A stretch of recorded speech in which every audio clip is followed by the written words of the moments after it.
नमस्कार दोस्तों, stock market studies में फिर से एक बार आपको बहुत-बहुत स्वागत है।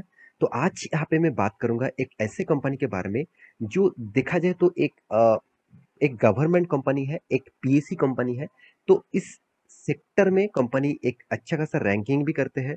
तो कंपनी का नाम कौन-सा है, उसको जानने से पहले, कंपनी के बारे में डिस्कस करने से पहले मैं रिक्वेस्ट करूँगा अभी तक अपने चैनल को सब्सक्राइब नहीं किया, तो ज़रूर सब्सक्राइब कर लेना क्योंकि आपको डेली बेसिस स्टॉक मार्केट के ऊपर आपको इसी चैनल के माध्यम से बहुत सारा इन्फॉर्मेशन मिलता रहेंगे। साथ ही साथ आप टेलीग्राम को भी जॉइन कर सकते हैं, वहाँ पे आपको फ़ायदा ही मिलेगा। तो चलो देख लेते हैं कंपनी के डिटेल्स के बारे में। तो कंपनी का नाम कौन-सा है? कंपनी का नाम है हिंदुस्तान जिंक, जो जिंक एंड सिल्वर माइनिंग में कंपनी काम करते हैं। देखिए सिर्फ कंपनी जिंक एंड सिल्वर के ऊपर ही काम नहीं करता, कंपनी देखिए इंडिया के ओनली एंड वर्ल्ड वर्ल्ड के लार्जेस्ट लीडिंग कंपनी है zinc, lead and silver producer के ऊपर।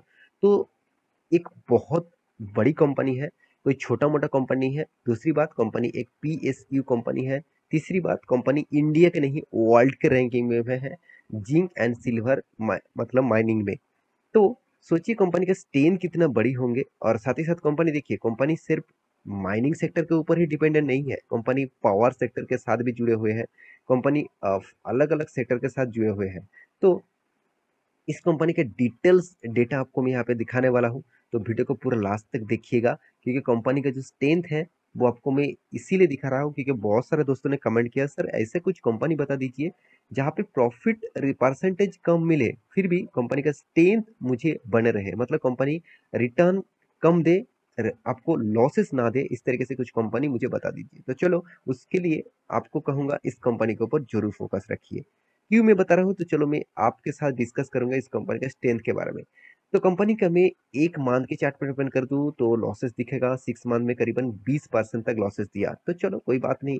एक साल में कितना 13% तक लॉस दिया, 5 साल में कितना 11% तक लॉस दिया, इतने टाइम तो लॉस ही तो लॉस दे रहा है। तो अभी कंपनी ने क्या खासियत है, मैक्सिमम देख देख लीजिए। तो मैक्सिमम कितना 200% का रिटर्न दिया।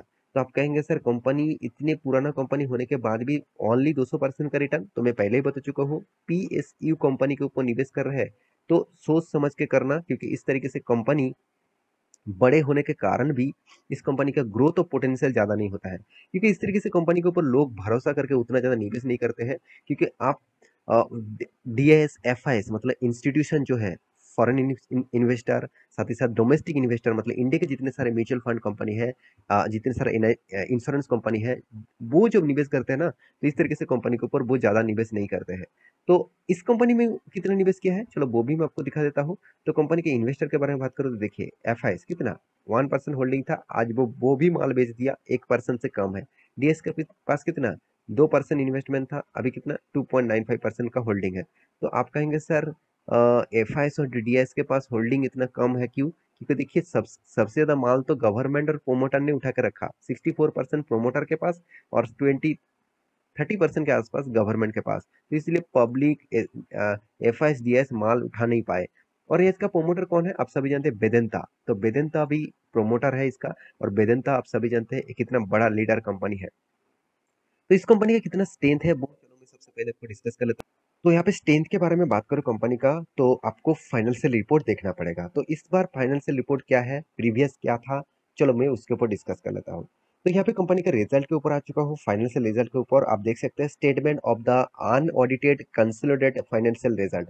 तो अनऑडिटेड क्या होते हैं, देखिए ऑडिट होने के बाद, मतलब होने के बाद अगर रिजल्ट पब्लिश होता तो बहुत टाइम पीरियड लग जाता, तो इसीलिए अनऑडिटेड रिजल्ट मतलब कंपनी ने जो रिजल्ट पब्लिश किया है उसको ऑडिट ना करके, मतलब आईटी सेक्टर में ऑडिट ना करके उसको पब्लिश किया गया है सेबी मतलब एक्सचेंज के माध्यम से। तो अगर कुछ गड़बड़ी लगे, अगर कोई मतलब इंस्टीट्यूशन इस डेटा को देखकर अगर उसको गड़बड़ी लगे तो वो क्लेम कर सकते हैं, तब उसको ऑडिट किया जाएगा। अगर तब ऑडिट करने के बाद अगर फेक न्यूज आया तो डेटा फेक हुआ तो कंपनी के ऊपर बहुत बड़ा क्रैश देखने को मिलेगा। इस तरीके से सिनेरियो पहले भी एक बार हुआ था, तो जब सेबीज के रूल्स उतने ज़्यादा नहीं थे, उतने ज़्यादा एक्सचेंज स्ट्रांग नहीं थे, तब इस तरीके से गड़बड़ी हुए थे। तो अभी वो होता नहीं है। तो फाइनली यहाँ पे जो डेटा पब्लिश किया गया है वो उसके बारे में बात करूँ तो कंपनी का टोटल इनकम कितना 8,700 करोड़ का, पिछले बार था 9,600 करोड़ का, पिछले सालों में था 6,400 करोड़ का। तो इनकम में पिछले सालों से वो मतलब ग्रोथ हुआ है 2,000 करोड़ के आसपास। मगर क्वार्टर क्वार्टर बेसिस देखा जाए तो कंपनी का ग्रोथ कम हो गया है। तो टोटल प्रॉफिट एंड लॉस के बारे में बात करें तो total profit and loss for the period आप देखेंगे, उससे पहले कंपनी का एक्सपेंस आपको देखना होगा। टोटल कंपनी का एक्सपेंस जो होगा मतलब हो चुके हैं 4,700 करोड़, पिछली बार था 5,000, पिछले साल में तो 3,500 करोड़। तो कंपनी का एक्सपेंस भी कंट्रोल में है। अभी प्रॉफिट एंड लॉस के बारे में बात करूँ तो टैक्सेस भी पे करना पड़ा। तो टैक्सेस पे करने के बाद कंपनी के हाथ में आया टोटल प्रॉफिट। तो आप डायरेक्ट नेट प्रॉफिट भी देख सकते हैं। नेट प्रॉफिट के बारे में बात करूँ तो आपको दिखेगा 2,680 करोड़, पिछले बार था 3,090 करोड़, पिछले सालों में था 2017 करोड़। इसका मतलब पिछले सालों को तो बीट किया, पिछले क्वार्टर को बीट नहीं कर पाया। तो इसको बोला जाता है एस्टीमेट मिसिंग। तो एस्टीमेट जो किया जाता है तो उसको मिस कर चुके हैं कंपनी। तो देखिए बिजनेस स्टार्ट होने के बाद हमेशा एक एस्टीमेट किया जाता है, एक एक प्रोसीड्यूर होते हैं एक एस्टीमेट का। तो उस एस्टीमेट किया जाता है क्योंकि एस्टीमेट तभी किया जाता है अ, इसीलिए क्योंकि कंपनी स्टार्ट करने के बाद उसको जो टारगेट होता है वो टारगेट को फिल करने के लिए एस्टीमेट किया जाता है। तो वो टारगेट अभी तक देखा जाए तो क्यू ऑफ क्यू बेसिस मतलब quarter of quarter basis company का जो एस्टीमेट है वो ठीक ठाक नहीं हुआ है। अभी देखना है बाकी पैरामीटर, तो चलो बाकी पैरामीटर भी आपको यहाँ पे दिखा देता हूँ। तो कंपनी का इस बार रिजल्ट अच्छा किया, क्या पिछले बारों भी रिजल्ट अच्छे किए थे और पिछले सालों में भी क्या किया था, चलो वो मैं आपको दिखा देता हूँ। उसके लिए आपको क्वार्टर में जाना होगा। तो क्वार्टर में जाएंगे तो देखिए हर साल हर क्वार्टर में कंपनी का प्रॉफिट ग्रोथ एक ही रेंज में है, एक ही रेंज बाउंड में है।